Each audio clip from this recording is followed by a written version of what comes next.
firstly, there's something called tahara, which is washing before sleep. So, the washing is divided into two types: major and minor. Major is called the ghusl. And ghusl has to be done after someone, after penetration between man and woman, and after menstruation, and after postpartum bleeding from childbirth. Or for a boy, like a wet dream or any time the sperm comes out of it. He's got to clean that area first, then take a full body wash, head to toe. If the person has braids, they don't have to undo the braids. It's just water has to loosen it, water gets in there, and that's it. But water has to get to the scalp. So this is a full body wash, and it puts you in the state of purification. Okay. So that person is, the opposite is called junub. Junub means they're not impure. So if they're junub, they cannot hold the Quran, they cannot, come into the masjid. This actually is like a rented home. So you can come in here. It's a rented home. It's not an owned mosque. So that's the one. That's called janaba, right? And then you have tahara from that. Now, within that, you need to make wudu. 7 obligations for wudu. Number 1, intention. Number 2, washing the face, right? From top of the hairline to the chin, from temple to temple, okay? And all around the jawline. That's what gets it. And the spots in between the eyes, under the nose, okay? All that is the face. You can't miss a single spot. Then the arms, from fingertip to the elbow. Fingertip to elbow. Okay. Then, and between. Then the hair. The hair, it's enough to wipe. Just, see, washing is running water and rubbing at the same time. So you splash water and you rub. You run water and you rub. Then for the face, though, for the hair though, it's enough that you have a wet hand and you wipe all of your hair, if not just part of your hair, up to where the hair would naturally stop growing. So if someone has hair down to here, they don't have to wipe all the way there, just the head portion. Okay? Then that's obligation number 4. Obligation number 5 is the feet to the ankles, including the heels. Okay? Between the toes is recommended, not obligatory, recommended, right? So you got to do the feet, heels, and ankle. Okay? That's 5 obligations. 6.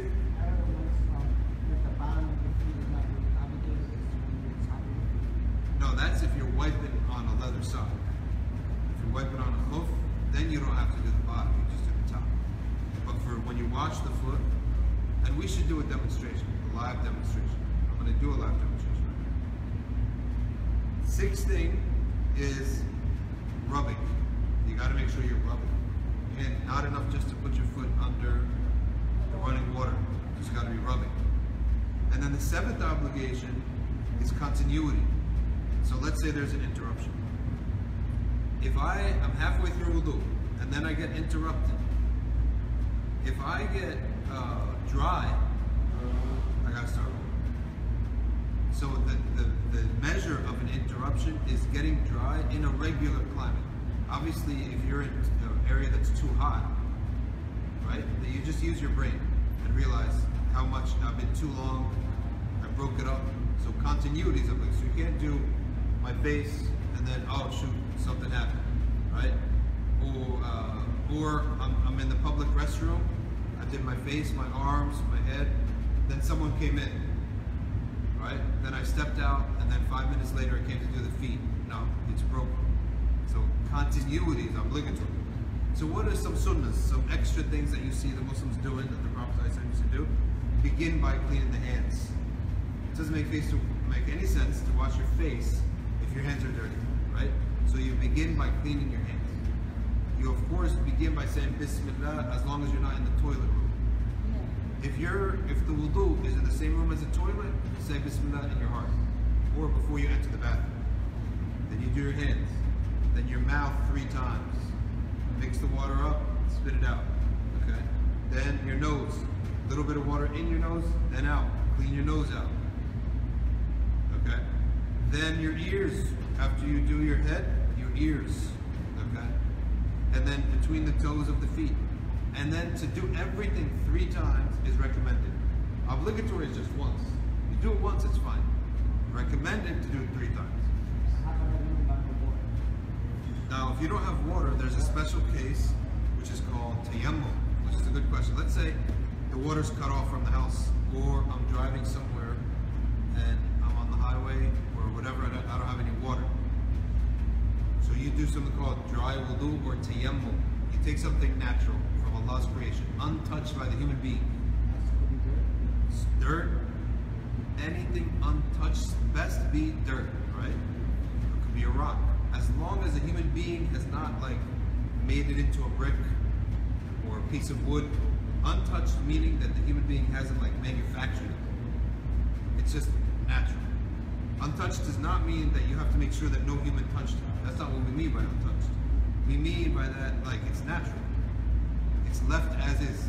Whereas a brick is dirt, but a human being has made it into a brick and cooked it.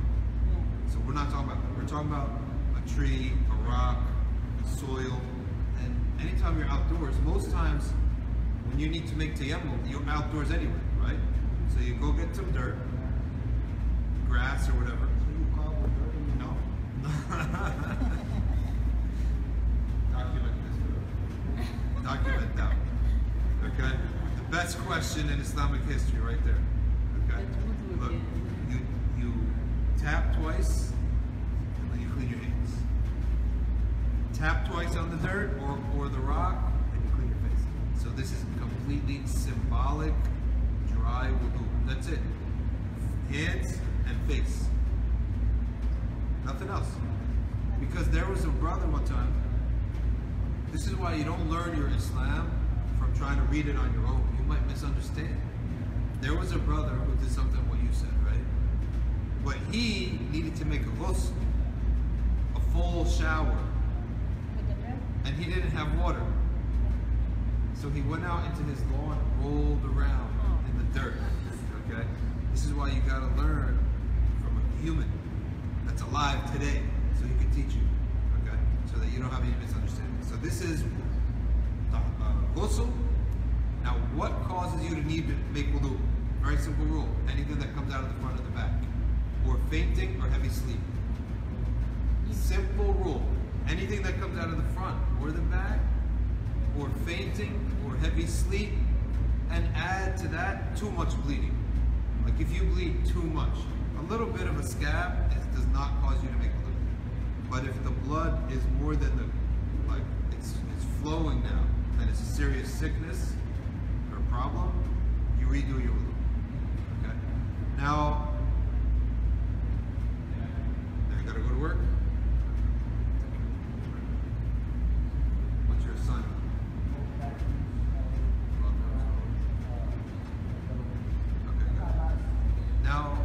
Next subject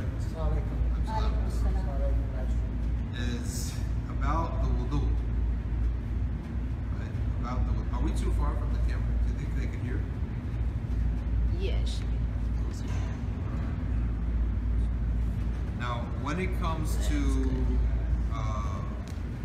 the prayer now, before we actually do the prayer, we have to make sure something else. Because what we talked about is the purification of ourselves. Right? Which is in meaning, right? It's a meaningful purification. It's abstract. Okay?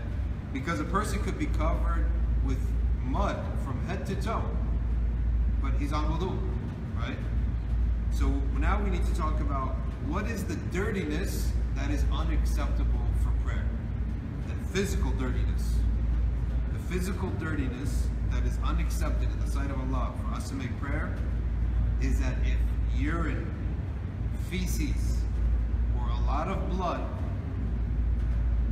is on our clothes, skin, or place of prayer. This is called najasa. So you have to remove any of that stuff when you pray. There are a couple exceptions, like what? The bottom of your shoes. You don't know what you stepped in if you walked a lot, or the bottom of your garment if it's dragging, like if a sister's abaya is dragging. They asked the Prophet, peace be upon him, O Messenger of Allah, we walk in the roads, and our thobe, our garment, may rub up against the road. What happens if there's purification, impurity? Prophet ﷺ said, whatever comes after it, we'll wipe it away. So the dirt's going to mix up with it, and it's going to be confined. So the bottom of your shoes, if you can't see it or smell it, then you're fine. So that you don't become susceptible to obsessive compulsive disorder. The Prophet made a very clear rule. You can't see it or smell it, then it's not there. Right? Likewise, how do I know if I went to the bathroom or not? A lot of times people, they get worried. Did I pass gas or didn't I? The Prophet said, did you hear it? Did you smell it? Because you could have been sitting on something and you felt something, right? The Prophet made clear, did you hear it or did you smell it? Right? So he gave us objective ways to know. Now when we go to the bathroom, in order, let's say a man goes to the bathroom, he gets up, then he feels some wetness in himself, then urine came out, right? He's got to go wash that with water. Just sprinkle some water, rub it off. Now, we learn from the companions a technique to remove this doubt from ourselves. Once we get up from the bathroom, we take the pitcher of water and we wet ourselves. That way, when you leave, if you feel wetness, there's no doubt. You know you put the water there. Also, that wet water, cold water, when it comes on, it causes the muscle to contract, so it won't release any more urine. Yeah. So this is a trick. Now what happens if blood or urine or pre-seminal fluid or some defecation, feces, comes onto my garment? Happens all the time. If there's a baby, right? Women take care of a baby, and that baby has some feces on it, right? Or you're in a sloppy bathroom and there's urine. What do I do? Very simple. You take some water, you wash it off. That's it. You don't wash the whole garment. You just take water in your hand, sprinkle it down, and rub it off. That's it. Okay? Alicia, you got that? If najasa comes on someone, if urine, let's say, gets on your pants, or a baby poops on your pants, what do? You just take water, you rub it there, and you rub it off. That's it.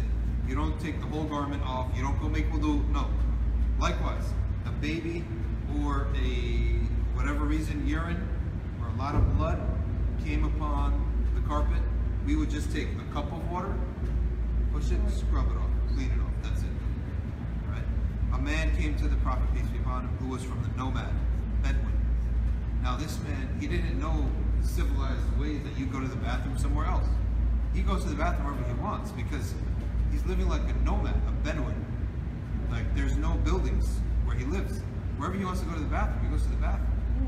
Yeah. So he lifted his garment up in the mosque, he turned his back to everyone, and he urinated in the mosque.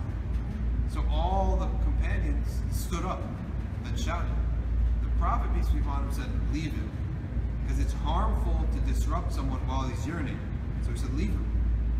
Let him finish, right? He finished. Then the Prophet ordered that some buckets of water be taken and just flush it out. So pure water purifies najasa. Now we get to the prayer itself. Okay? The prayer times. First we got to talk about prayer times. For the time being, just go by the calendar. But I can teach you someday eventually how to do it by the sun. Firstly, when the light comes up from the sun, let's say this is the horizon. The sun is here, let's say this is the sun, the light comes up here, right? As soon as the light comes in, that's the first prayer, Fajr. When the sun shows up, then it's over. Fajr's over. Right, that's Fajr. Next prayer is when the sun is right up here, right above us, and it tilts a little bit. That's called Dhuhr. So 50% of the day is over. So after the sun rises, or after the sun touches the horizon, for all this, there's no obligatory prayer. When the dhuhr comes in, there's an obligatory prayer. Now let's say from here to here is the horizon. From here to half is the second prayer. From half until the sun sets is the third prayer, Asr. Then, as long as there's still light in the horizon, okay, let's say this horizon, the sun is down now, but there's still light. That's called Maghrib, which is the exact opposite of Fajr. Then, when the sun is totally down and you can't even see any light in the western horizon where the sun sets, okay, that's Isha, night prayer. The rak'ahs are 2 out loud, 2, 4, 4, 3, and 4. And whenever the sun is below the horizon, the prayer is out loud. Whenever the sun is above the horizon, the prayer is silent. Okay? Now, the prayer consists of a set of simple parts. Number 1, standing. Number 2, bowing. Number 3, prostrating. Number 4, sitting. Okay? So I'll show you how the physical form of doing this first, then what we say inside. Okay? So the standing has to be upright. You got to figure out where the Qibla is. Where's Mecca? Any direction east. Anywhere towards the east is enough. It's enough for us to find the east. Okay? So let's say this is the Qibla. Your standing has to be upright. Back up.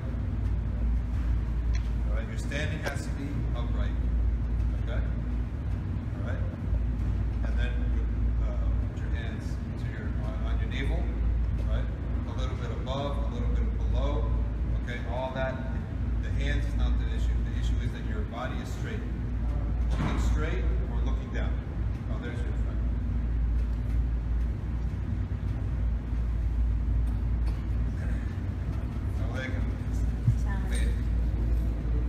Okay. So the standing is that you have to stand up straight. Okay. The bowing is that you have to make yourself on a 90-degree angle, but your knees should be bent a little bit. All right, like so. You stand up again. All right. Now the prostration is on 7 limbs. Forehead and nose is 1.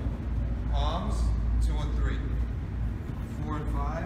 And then bend your toes 5 and 6, or 6 and 7. All right, like so.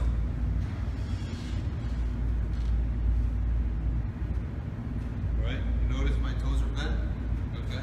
Fingers facing the Qibla. You got to be on your palms, not like this, right? On your palms. And then of the face is going to be the forehead and the nose. Forehead and nose. Now, a man should be spreading his arms like this. But a woman, she doesn't have to spread her arms. She can make sajda like this. Okay? She can collect her arms. She's not supposed to spread her arms. You have a question? When you bow, your feet in the back, they're supposed to be touching each other like this, right? When you make sajda, yeah, your feet have to be bent like that. But should they be touching each other? No. For a woman? No. Just in general. General doesn't matter. Okay. Doesn't matter. Okay. So that's how you make the sajda. Now the sitting is just like this. Prophet peace be upon him sitting used to be like this. Right? The Prophet sitting used to be like this. But the sitting, as long as you're on your knees, sitting, that's fine. Right? That's a sitting. Okay. And looking at the place where we make the sajda. And looking ahead from that range, from where you prostrate until ahead, this is the area where you will consider being accepted. Right? Now about how we begin and finish the prayer. The prayer begins by saying Allahu Akbar while you're standing. If you say Allahu Akbar, you're in the prayer. But additionally, sunnah is to raise your hands like this when you say Allahu Akbar. Around the area between the bottom of your earlobes and your shoulder. Okay, that's the area of the prayer, of where you raise your hand. Then, to finish the prayer, exit the prayer by saying Assalamu alaikum. to the right side. As soon as you say Assalamu alaikum to the right side, your prayer is finished. Now, let's say an emergency happens. Let's say there's a child about to fall, and you're praying. So, you have to get the child, right? You wouldn't just run in the prayer. Even if, let's say you're praying, Assalamu alaikum, then go and get the emergency, okay? Even while you're praying. Let's say I lost my wudu. I'm praying and I remembered I didn't have wudu. You're praying, Assalamu alaikum, go make wudu. Come back. Now, while you're standing, okay, Surah Al-Fatiha. And if you're a new Muslim, any Quran that you know. And if you don't know anything, any remembrance of Allah that you know, like La ilaha illallah, right? Subhanallah, Alhamdulillah, La ilaha illallah, Allahu Akbar. Any remembrance of Allah that you know is how you're going to keep busy in the prayer. Right? Every time we move, we say Allahu Akbar. Right? So the first movement is to the bow, Allahu Akbar. Subhana Rabbi al-Azim. Right? 3 times. Then the only exception is when we rise from bowing up, we don't say Allahu Akbar, we say Sami Allahu liman hamida, which means Allah hears the one who thanks him. Okay? What happened is one time, the Prophet, peace be upon him, and Abu Bakr were praying. Then Abu Bakr felt in his heart that he was so lucky to be praying next to a prophet from God. Right? The prophet sent from Allah, and he's right next to him praying. Okay? So he felt this while he was in ruku. This is called ruku. He stood up and he said, Allahumma rabbana lakal hamd. He thanked Allah that he's praying next to the messenger of Allah. Then the Prophet, peace be upon him, said, Sami Allahu liman hamida. Allah hears the one who thanks him. And from then on, that's what we all say. We all say. Okay? So when you're standing, after bowing is a moment of gratitude. Give gratitude. The only time you're going to read the Quran in the prayer is when you're standing up. The first time, before bowing. Ruku'. Okay? The first time. Then you make ruku' and you praise Allah. Tasbih, subhanallah, subhanallah, subhanallah, subhanallah rabbi al-azim. Right? Then you stand up and you give shukr by saying alhamdulillah, and any wording like that. Then you go for the sajda. The sajda is the place of saying subhana rabbi al-a'la, praising Allah, and making dua, supplicating. Because the Prophet, peace be upon him, said a slave is never closer to Allah than when he is prostrated. Right? So when we're prostrating now, the prayer is an official act. It's a community act. It's a global act. If you go to Brazil, they're praying. This is the beauty of the prayer. So if something is going to be a community, ummah, global act, it has to have one language, right? One language. Okay? So when you make a prayer, if you, in your heart, you're supplicating something, some issue that you want to speak to Allah about in your prayer, if it's not going to be in the Arabic language, then keep it in your heart. And Allah doesn't make a difference to Allah. He knows what's in the heart, right? But as an official act, the whole prayer can only be said in Arabic, right? Because if the door was open, that you could say it in any language you wanted, then it would divide us, actually. We would end up not knowing what the Muslims in Brazil are saying, or in China, or in Arabia.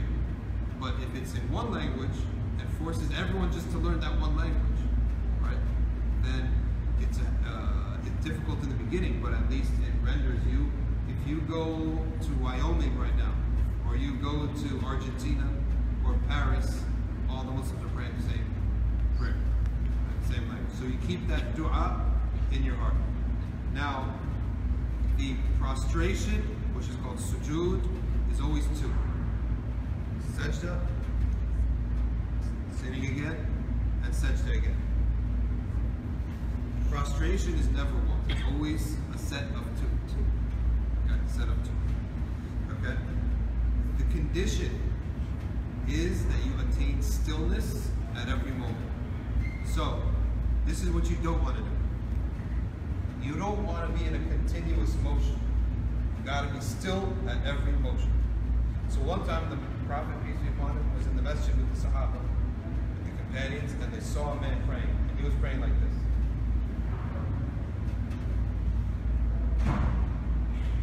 One continuous motion. Okay? One continuous, he didn't stop. The Prophet, peace be upon him, then he came to sit with him. The Prophet, peace be upon him, said, go back and pray because you didn't pray. Right? So he went and did it again. And then he came back and he said, go back and pray because you haven't prayed. So when he did it again. Now the third time he said, oh, blessed Allah, this is all I know how to do, so teach me. Alright? So the Prophet, peace be upon him, taught him how to pray from beginning to end. And he said, at every moment, you have to be still for at least an instant. Right? So when I say still, we're talking about the spine. Not like your eyelids, right? That's not what we're talking about. The spine of a person. So when you're in set ruku, you're fully still, no movement, right? And then you're up, no movement. So on and so forth. Okay. Also, the Prophet peace be upon him said, do not go down for sajda like a camel. How? What does he mean by that? He means going down with laziness, right? Like someone, he doesn't really want to pray. He's doing it because he has to. And he just coming down, and he's tired, not enthusiastic, and lazy, and making noise, banging with his knees. This isn't prayer, right? That's not even respect. Okay? The Prophet said, don't pray. He always likened the bad prayer like a dog, like an animal. So the first prayer, he's like someone who prays really fast. The Prophet said he looks like a chicken pecking. So slow it down. Right? You look like a chicken pecking. Or, okay, because the Prophet, peace be upon him, said the hypocrite, he's lazy, he waits till the end of the time, then he goes and he pecks a couple rakas, he pecks a couple pecks, and he calls that prayer. No, the prayer should be done slowly, because you got to remember who you're praying to. Anytime you feel laziness in the prayer, or difficulty in the prayer, or you do this 5 times a day, it's gonna get routine. You have to push that away by remembering, who are you talking to? This is the creator of the heavens and the earth, right? Creator of the heavens and the earth. Okay? If there was a lion in the building, and that lion, or if you were in the lair of a lion, and the lion said to you, I want you to go do that routine every day. When you're doing it, right, you remember who's in front of you, right? That's a lion. You're not going to be bored in front of a lion. You will never be bored in the presence of a lion, right? Because you don't know what's going to happen at any minute, right? So you got to remember who we're standing in front of, and this is the most important thing in the prayer. More important than anything else, okay, is remembering you're standing in front of the Creator. And this is the biggest honor for the human being. Biggest honor that the Creator asked us to come to pray. Right? He's inviting us. We're a little creation. We should be running to Him. But no, He is calling us to pray. Okay? So this is the spiritual element of the prayer. Remember, and also to know, rituals is something that has to be done at the right time, in the right way. So what are the things that ruin our prayer? Talking, right? If you slip up and you talk to someone in the prayer, it's over. If you ate something in the prayer or drank something, it's out. If you turn your chest 180 degrees from the Qibla, so let's say the Qibla is this way. Let's say a child falls and I pick him up, right? That's fine. I'm still not 180 degrees.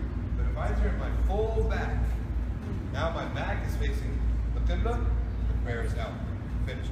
Right? I gotta start over. Okay? Of course, losing your wudu breaks the prayer. So these are the things that break the prayer. Okay?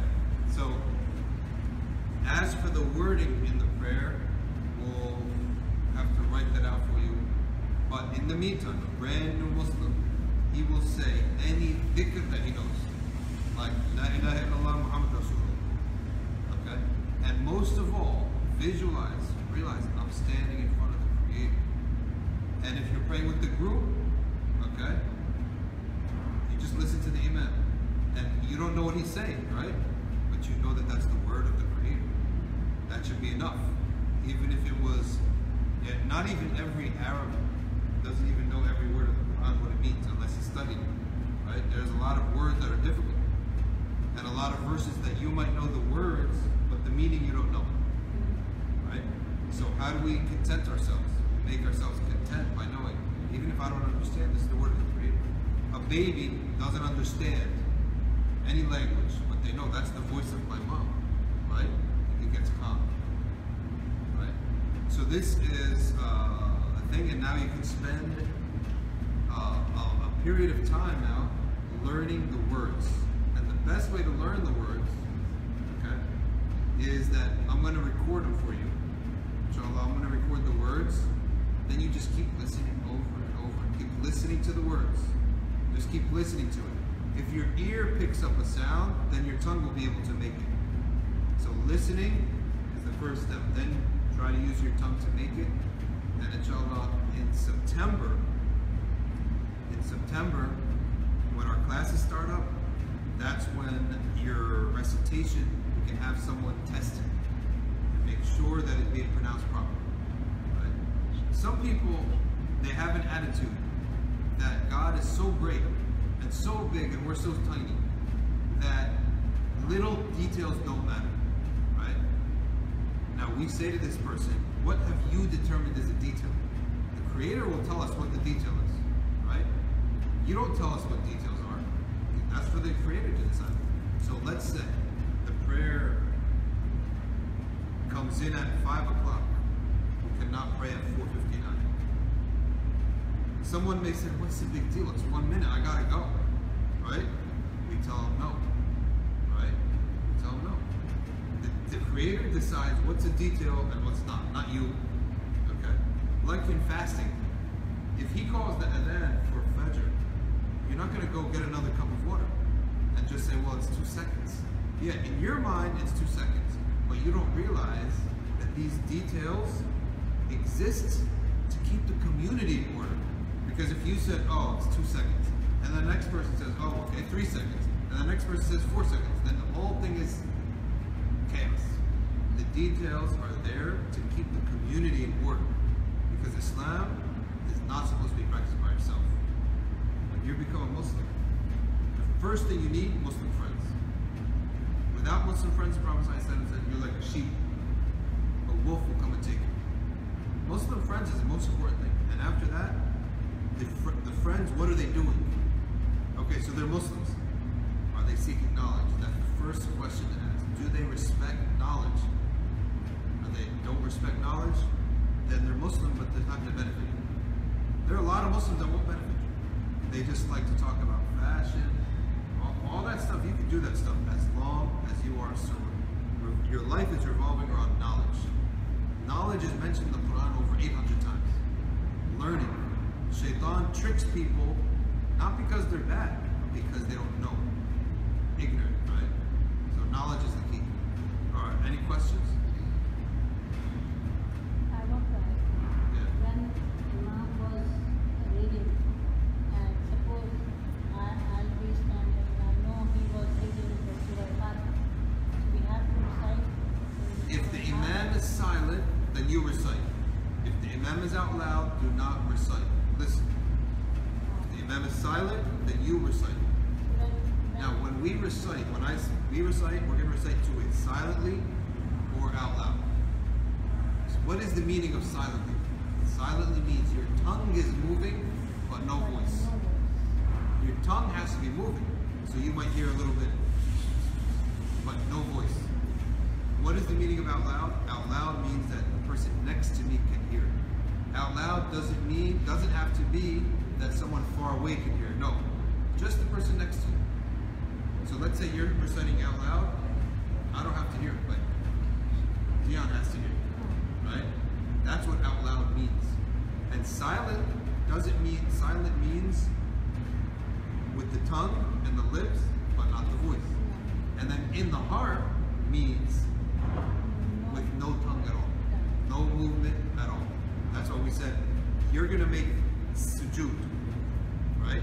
When you're in sujood and you're making dua, you're asking Allah, you're speaking to Allah of your problems or of your desires and wants. If it's going to be in English, in the heart. Okay? And you know that Allah knows what's in the heart anyway.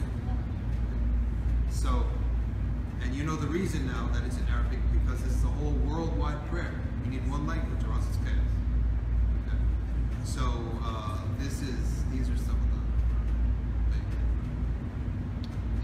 Can you just show us how you would pray, like if you were injured or... Okay, another quick question. So, special case scenarios. If you are injured in the leg, you pray as much as you can. You have to observe the standing part of the prayer, right? Then you can bow, but I can't go down because my knee can't bend. Then I'll just take a chair and I'll sit on it, and I'll bow with my head like this. So I'll take the chair. I'll pray whatever I can standing, because standing is very important, right? And then I'll make my ruku, come up. Then instead of going down, I'll sit down and I'll simulate the sujood by just bending myself like this. That's how I do it.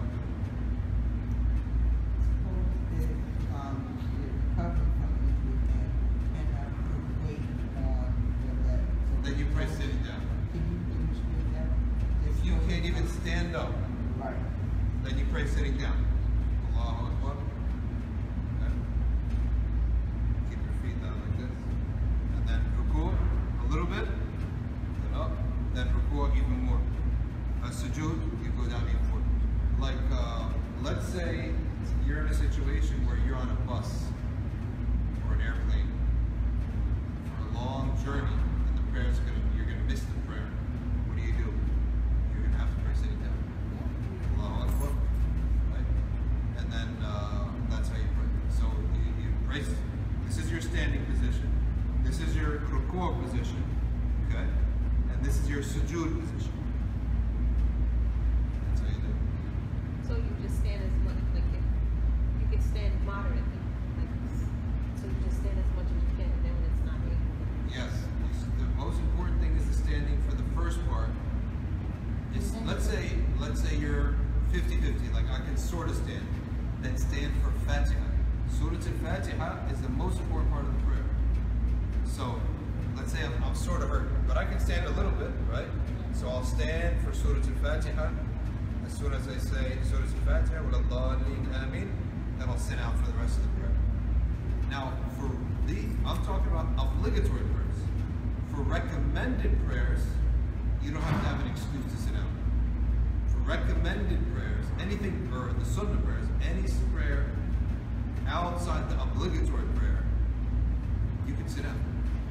For no reason, but it's half the reward. You only get half. One more. Yeah. Like my knees, if I will go twice, go down, it will lock like it cannot move. No, don't lock your knees. So that's why I can sit like this and I will do. If you don't have a chair, you can. No, even if the chair, I cannot do that. Yeah, that's fine. But if I will do like this, my knee will be locked. I see what you're saying. So you're saying you can't bend it too much, it'll get locked. Yeah. So in that case, you can sit how you're I sitting. will sit like this.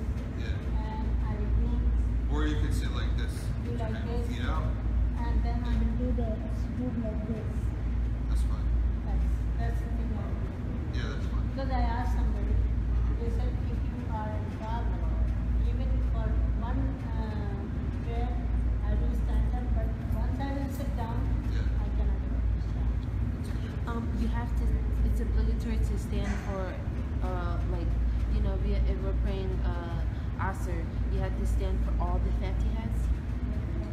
Like, Yeah. for someone who's injured. Someone who's partly injured, Yeah. he should stand for the Fatiha in all the rakats. Okay. Now, when you're praying behind an imam, a couple rules about that. You make sure you're never ahead of him. So he says Allahu Akbar, then you say Allah. He goes down, then you go down. You wait for him to go down. All right, that's what they. If you're praying alone, there's only one rule you need to observe. Namely that there shouldn't be a gap in front of you if there's possible for people to cross. So let's say you come to MBIC in the middle of the day. No one's going to come. So you can pray right here. But right now, there's workers, there's stuff. You need to put a barrier so that no one crosses, so people can cross. Because people need to walk, right? So you put a barrier, it has to be this high, like this. You'll pray here. So now, a worker, someone, he knows where to pass. Because the Prophet, peace be upon him, said, to pass in front of someone praying is so offensive because he's talking to Allah. That's like you walking right between their conversation. The Prophet said, if you saw how bad it was, you would wait 40 years instead of passing. So now he gave us a solution. Let's say there's someone praying right there, and I need to get there. I need to pass. If I can't go behind him, I'm going to take a chair, put it here, then I'll pass around the chair. So that gives respect to the position of prayer. Yeah. Now, for Nawafil prayer, I see that a lot because it's crowded. Is there an excuse? Sometimes, if it's out of control, then it may be more excusable. If it's out of control, you want to try to Like when avoid it. Tarawih is going, so many people they want to go. Yeah, well, for an adult who can think and have patience, you should avoid it. For children, it's not a problem. Children who don't know, that's not a problem. But for an adult who's able to wait, go around, and that's also the benefit why people carry sticks, like a walking stick. Because So it's not good to probably sit here because they use this as a they need to. That's why sitting here should be there. Yeah. And if you have a walking stick, you can use your walking stick as the barrier and walk around your own stick. That's how in the big mosque, like Or they will keep it like this. it has to be something high It can be separate. like that, but that's gonna fall. So A cell phone is not. a cell phone is not a barrier. It's not big enough. It needs to be like a purse is enough. Something this high. Yeah.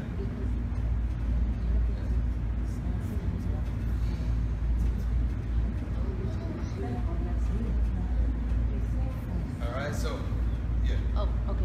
Now, if you're walking past someone, like for Nawafil prayer, it's almost impossible, like, not to walk past someone. So, is it permissible to put a barrier yourself, you with your can phone put or your barrier something, yourself. as you're walking? Yeah. Also, the plane that we're talking about is like the amount of their prostration.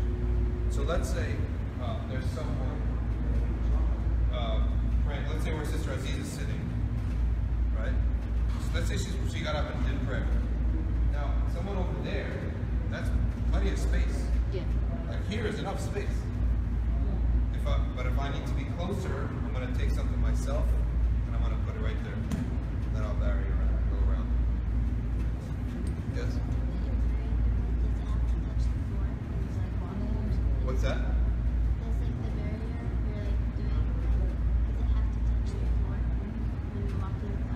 Yeah.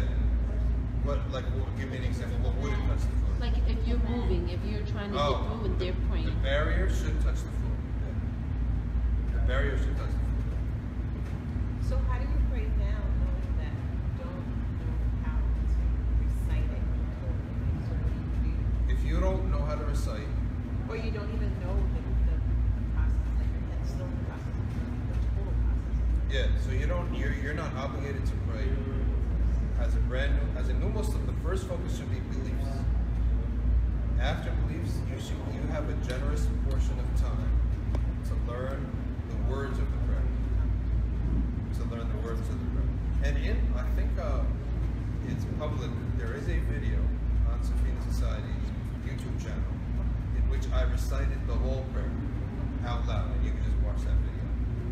It might have gone unlisted for a period of time, but I think it's actually there. If not, I'll look it up on the phone right now and find it. But if not, I'll just recite into a microphone to the phone the wording of the prayer. We can just listen to that. Then we could also write down when is the standing, when is the prostration. And the best thing is just sit and watch the Muslims pray over and over and over. Then you figure it out. Because someone said that I could have it, and if I don't say it, I could just have it with me and just do it, but not necessarily say it. In the have what? Have Wording? a video or something playing and actually not necessarily. Yeah, you can practice with that. Okay. Like I practice. That's what I do. And I've been since June 12th. Okay. And it's this thing, just like he's doing right now, I got every prayer and I set it up. Oh, and you Yeah, imitate. and I just do what he tells me. Oh. Like I do what he's, I do what he's doing. Okay. And now it's like, I'm catching on to it. Like, so when I come in with them and with everyone in their prayer, I know what I'm doing because I've been watching. See, I was doing it and trying to learn it. And I was just like, Yeah. No, you have to give yourself time. Yeah. You got to know that Allah's I jealous. could be myself. I felt like, okay, I need to know something. Yeah, you need to know something. Yeah. That's how it was. I was crying and everything. But the best time is the time when they are speaking loudly. You can stand up and you can see how to go. So it will be the practice. Even if you just sit and watch them, you'll figure it out eventually. And Surah Al-Fatiha is just, you'll hear it a million times. Several times. And it'll be impossible to not know it eventually. And I play, you know what I do? I've just been trying to just learn. I play like different things in the Quran in my house. Like let it play and I listen and try to like say it. Yeah. Like, you know, just play the Quran, listen to